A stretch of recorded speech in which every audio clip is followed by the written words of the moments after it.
جنبستی سال 2024 امروز 36 روز 31 دکبر آخرین روزی سال 2024 است.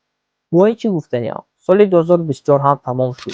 در طول این 36 روز من چه کارها را به انجام رسانیدم؟ آیا به مقصدهای خویش رسیدم یا نه رفته؟ من سال 2024 در مهاجرت مهنتی فدراسیون روسیه در شهر سنت پترزبورگ بودم. در آنجا من در دو کار میکردم، یکی در صفت ازام و دیگری در کوریری. نوابسته به این کارهایم نگاه نکرده من باز به سوی آرزو و امید خودم حرکت میکردم و از پس ساختن کانتنت های تاجیکی هم در فیتنس مشغول بودم.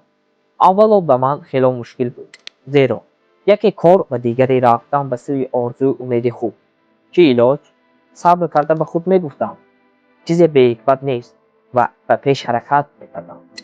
روزی فکر کرده به خلاصه آمدم و به خود گفتم من وابسته کسی نخواهم شد. مرا کسی حق فرمان دادن را ندارد. خودم و خودم رئیس هستم. باید وقت را خودم با فکر خودم اداره کنم و به کجای خواهم صرفه کنم. همین طور هم شد.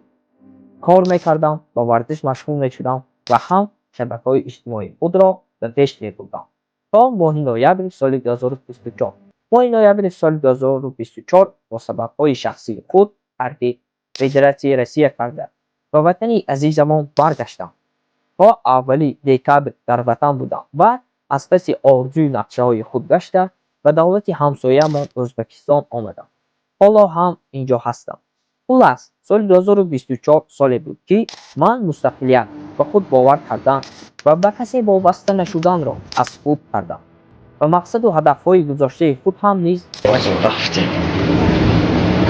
گفتنی هستم که هرچی که سر ما میآید از خودمان وابسته است، خواه بد باشد خواه نیک. خودمان به این سببوار هستیم. انتظار کسی نشوید که آمده زندگی شما را تغییر میدهد. نه، خودتان از حرکت‌های خودتان زندگی خودتان را میسازید. اما از خود شما وابسته است. مقصد مانید، حرکت کنید، از بالای خود کار کنید، همش میشود. این بود گفتنی‌های من عاید سال 2024 گذشته.